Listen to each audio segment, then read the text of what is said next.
That's right, the red is back.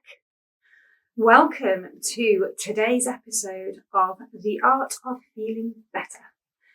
And the clue is most certainly in the title.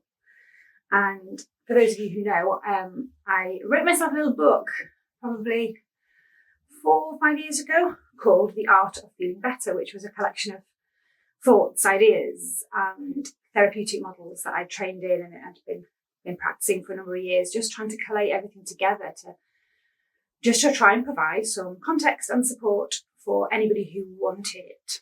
And the name just came to me one day, so I thought, well, that's exactly what it is, and that's what people need to learn that art within themselves for how it works for them. And that kind of went forward when I decided to do this podcast. But let's use that name. That's what it says on the tin. This is what I want to do, is to try and just provide some topics and conversations, some wisdom from an amazing array of different people, different topics, different viewpoints, and some tips to help build a toolkit to help people just feel a little bit better. Because we are living through incredible but incredibly challenging times, and the whole point of this episode today is just to let you know that it's going to be okay. It doesn't feel like it, I know. And my Facebook feed is flooded, and the news is flooded with all kinds of unrest and upset and drama and conflict, especially the last couple of days with what's going on globally. But really what has been going on globally for a long, long time, and for me and many other people out there, is all part of the much larger narrative and the much bigger picture. And sometimes these things are separated out into parts, and when we're stuck in that fight or flight mode, we can't connect the dots and see the parts. Everything just feels very disconnected, very difficult, very traumatic, and almost impossible to manage, and we can't see our way through the mess. So I just thought this would be a good chance for whoever's out there watching or listening who may need to hear that it is going to be okay. Truly, it's going to be okay. One of the things that I teach within Mojo School, and is my purpose and my passion, and I'm constantly trying to practice it myself, obviously, is dropping down into a space where you can understand your own feelings, your bodily feelings that come up, that then trigger behaviours. And you constantly are in this feedback loop of observing and understanding and navigating and managing these, what's the word I'm looking for? These intense sensations, because emotions are intense, and good emotions, or what we think of as pleasant emotions, are just as intense as unpleasant emotions and feelings. But they are just that. They are the weather. They are things that come and go, depending on what we're experiencing. And they are tools that we need to learn to work with and embrace and find some gratitude for, and understand that growth and being able to grow and expand and evolve comes through challenging times, and comes through unpleasant sometimes and difficult bodily sensations. And if you are working in the arena, or you've experienced any kind of therapeutic intervention, you are likely to have come across this concept that we build these parameters. And I have a whole course on this in Mojo School. We build these parameters for safety seeking and to live within, that make us feel safe, but quite often that's a prison and these comfort zones we sit in. And, you know, some of the most amazing experiences and people and things lie just beyond that comfort zone, and we never get to experience them because we're too afraid and we're too locked in. And especially in the West, when we have an uncomfortable sensation in the body, we run away from it, or we repress it, or we distract ourselves from it. I don't like to feel that. I don't like it. Not good. It feels horrible.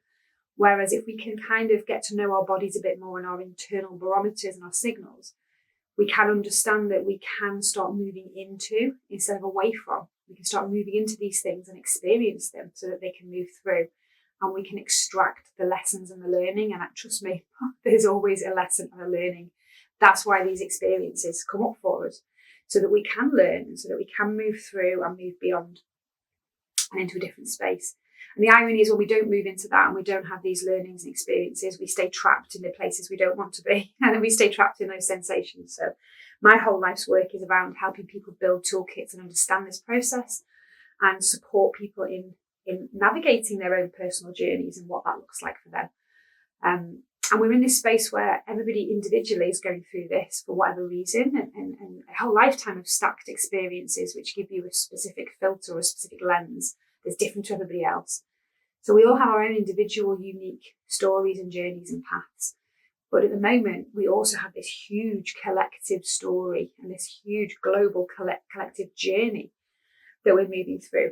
And anybody who works in the kind of the energetic space, whether that's 0 point field, quantum physics side, or the more spiritual version of that, because it's all the same thing, you'll be aware that this is kind of been coming for a long time now. And this whole shift needs to happen so that we can move to a different space, because one period of time it happens all the time. You see it throughout history.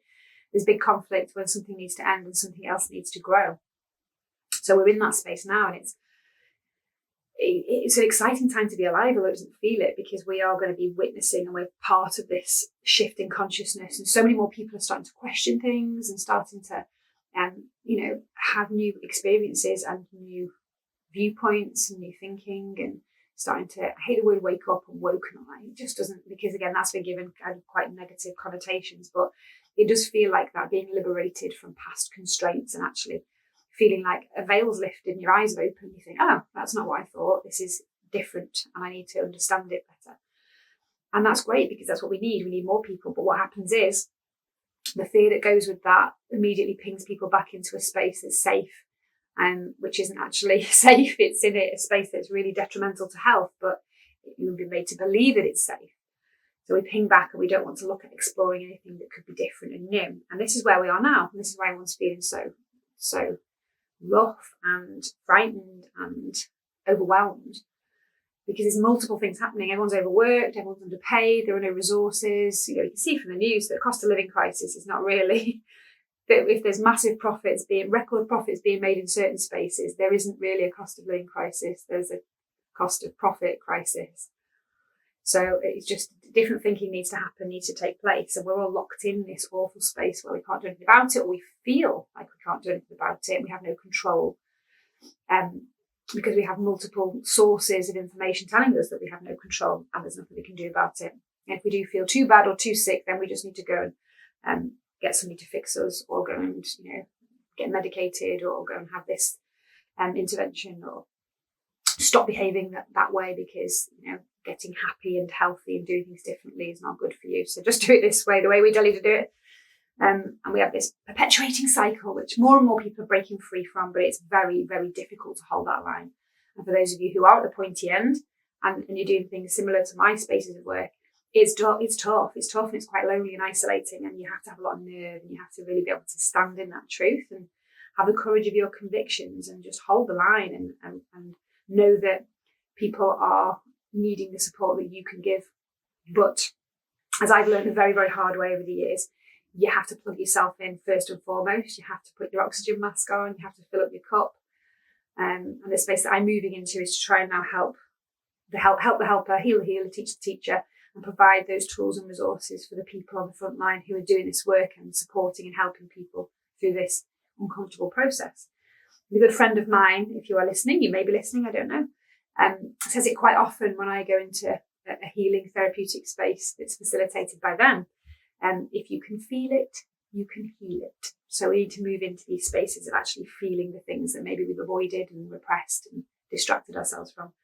And there are ways to do that. And I'm really, really, the whole platform that I've created, Mojo School, it's not out there as much as I would have liked it to have been by now, because this is the time that it's really needed. But for various reasons, I'm kind of unable to get it quite out to the masses yet, but it's there. It's there for anyone who needs it, for anyone who wants it. We're looking at various ways to be able to fund that process so that cost isn't a barrier. At the moment, cost is a barrier for everybody, including me. But it's there, and it's time will come, and when it's needed, it's there and it's built. And I've been working on a whole therapeutic model to go alongside that, which I'll be launching soon, which is hopefully going to make a big difference to people. Having various modalities and a whole process to go through with a whole set of resources. So lots of really quite deep therapeutic spaces that will facilitate that journey through, rather than just thinking, I'm on my own, I don't know what's happening. So yeah, watch this space for that one. But what I would kind of like to just sort of touch on before I leave you to have as restful and peaceful day as you possibly can through the chaos, is that the tide is changing, and there are amazing things being done all over the world by amazing people. And I think the reason that I'm able to kind of hold my space is having that knowledge and having that faith that things are changing and people are doing good things. And I've recently been to Amersham near Oxford for a big global gathering. Some incredible people doing incredible things, and all with the same kind of mindset, same values and vision and ethics, and doing really pioneering and innovative pieces of work all over the world when it comes to education, social care, health, all of the systems that are now quite harmful. Many of us have realised that we can't fight from the inside. We can't fight from the outside because they're too big or they don't want to change. We also can't get into the inside and change things from the inside, because, as you see from people who are really great people who try to do that, they get swallowed up and spat out. I've tried both ways and recognised relatively early on that they weren't going to work. So the key, in my opinion, and many others, is to create sustainable parallel structures. So structures that run alongside what we're used to, but do a far better job, a far healthier job. Unfortunately, these things are very not funded, because obviously the funding needs to go into the places that don't work, but that make lots of money. So that's a constant juggle, but some incredible resilient people who know what they're here to do and are doing it really well. So we have all these brilliant parallel structures popping up all over the world that, my own version's 10 years in, so they're not new pie in the sky ideas. They're very grounded, they're data driven, and they're grounded in evidence, and they work. And they're ready to scale up and grow. So when people are ready, and when things really can't continue in that space, there are incredible spaces that are already doing amazing things when it comes to education. It's fit for everybody. When it comes to health, understanding what health means, what wealth means. So this new space is here, it's there, it's just in little pockets, like a little jigsaw piece or a little tapestry that's being built. And it will all come together and it will all be okay. It's just a process now that we have to go through to get to that point. And there's always challenge with that. But yeah, I can't, there's not too much detail I can give you, because I would have to do a whole separate podcast just on that. But there's lots of amazing things and amazing people who are ready to be that support and who are ready to drive forward. So, so help is there. Help is on the way. Things are being done. And there's lots of people in the background and underneath the surface working on this kind of approach. So, it's there. There is hope, and all is not lost. So whether that brings you any comfort or not, I don't know, but I hope it does. And I have a couple of little tips for you. The whole point of this podcast is to help you build this toolkit and help you to think differently and maybe shift your opinion about certain things. But have that practical daily toolkit so that you can feel better in the immediate space. So this is what I want. This is my intention for anybody out there listening. So some top tips on how to do that. Rewatch this podcast. We're on episode, 33, 34 now. So rewatch the podcast in your own time, or have a listen, stick your earbuds in, go for a walk, get into nature, get some air, and listen, because there has been an incredible series of topics and some incredible guests and people who are doing great things. And each person has brought a different tool into the space that you can maybe use or try in your daily life to help yourself feel better. So it's a good idea to do, and it's free. So have a listen of this whole series and see what you can extract that will help you. Some of the conversations and the thinking around change that might give you a little bit of hope. That's my first tip.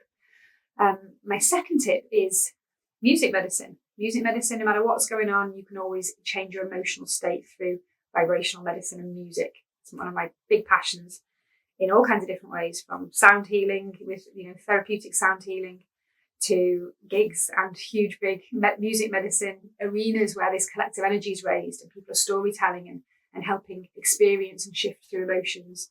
It's really powerful, and again, it's something that's free. And we have the Art of Feeling Better Spotify playlist, so go and have a listen to that. Get it on, put it on loud in your house while you're doing whatever you're doing, or stick your headphones on and again, get out and get into a different space and have a listen. Some incredible feel-good tunes that everybody has chosen that make them feel good and that make them feel better. They might just work for you, so have a listen to that. Another tip that I would give you is there are some what's called somatic tools, and I'm by no means a somatic specialist, but I have certain tools in my toolkit that I use when I'm working with people who need it. And this is to support kind of your bodily feelings when they get a bit too much. If cognitive stuff, the CBT, the thought reframing doesn't work and you just can't access any rational thoughts because you're feeling too frazzled and overwhelmed, there are some body-based somatic tools you can use. And a couple of good ones are, there's one good one that I like, which is you would sit in a comfortable position. I'm on the floor, so it's not as easy. And you will raise your hands and your feet while you say the words, I am. And then you'll put them flat down and you say the word safe. And just repeat that a few times. I am safe. And notice that grounding feeling as you connect with the table, with the floor, with the earth, wherever you are. I am safe. Okay, the simple one. Again, it's free. There's another one that you can do, which I tend to use quite often. Just orienting to your space, and you need to use a whole range of movements of your head, your neck and your eyes. Wherever you are, just look in all corners of the room with your head and your neck. Look behind you as far as you can, in both directions. Try and use that whole range of motion for your head, your neck and your eyes. And you can again repeat the mantra to yourself. I am safe. I am safe. I am okay.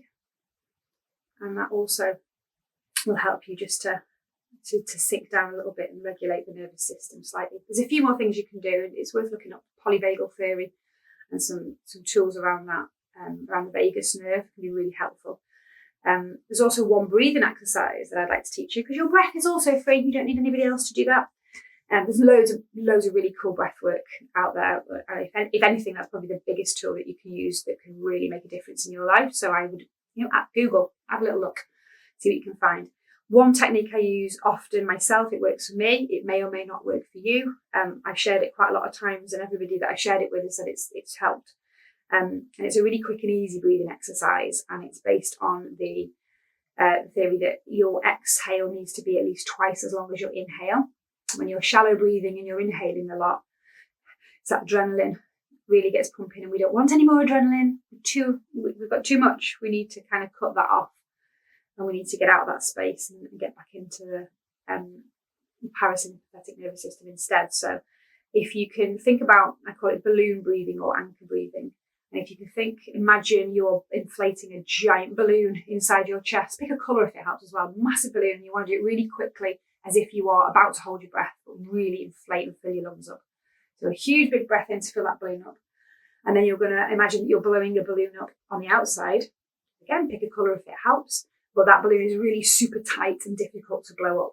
So it takes you a while, and it will help you focus your out breath to be really, really, really long and slow. And if I do that 3 or 4 times, I can literally now switch state completely from being in fight or flight to back out again. And it really helps me because I've used it for years. But yeah, big breath in.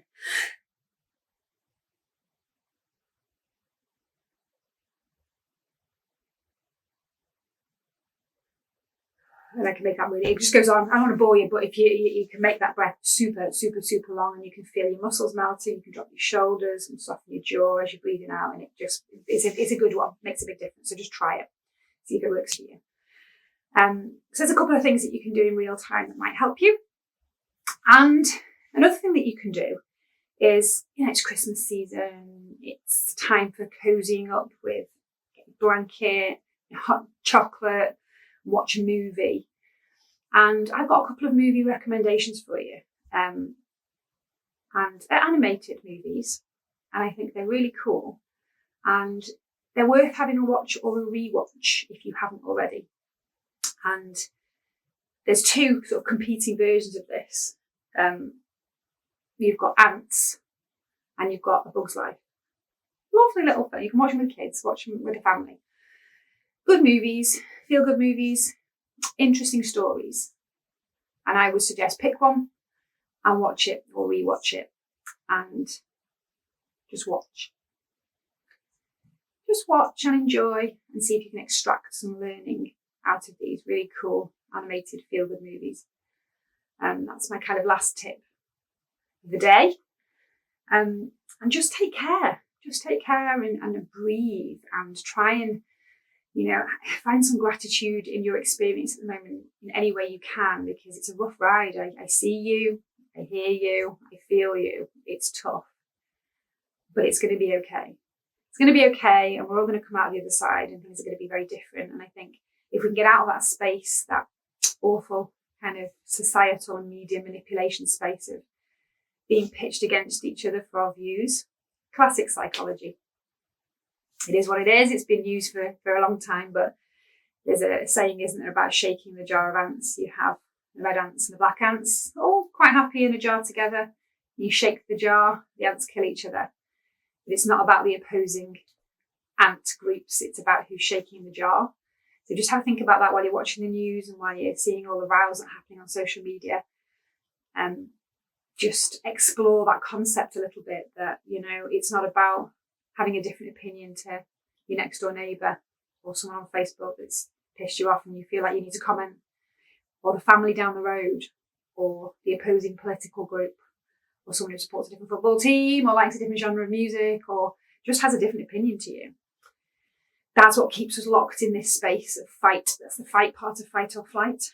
Make everyone afraid that the other person is causing the trouble. Smoke and mirrors, distraction, deflection from the real problem. We need to kind of get into the spaces where we have our tools to help us breathe, get out of that fight or flight space and into logical, critical thinking, so that we can understand that the people are not the problem. We're not the problem. And we need to understand that a little bit more, I think. And we need to find ways to put our differences to one side and understand that difference is okay. It's fine. We are safe in those differences. We should be safe in those differences. We should be able to coexist and have different opinions and not constantly need to prove one's right and one's not, because everyone has their own truth and their own reasons, their own filters. And it's when we can put those things to one side, that's when a change will happen. That's going to make the difference, when we can understand that we have a new way to do things just waiting on the horizon. We just need to get past this tricky bit and these thoughts, feelings and behaviours that manifest in society. Get past that bit, we can absolutely do anything. So I hope you enjoy the rest of your day. Whatever you're doing, try not to work too hard, try not to think too hard, try to just be, try to just breathe, and use whatever tools you need to look after yourself and find a little bit of peace. And I will see you next week for the next episode, when I have a lovely guest who's going to share some more tips and some more hints and some more perspectives for you. So bye-bye for now. Take it easy.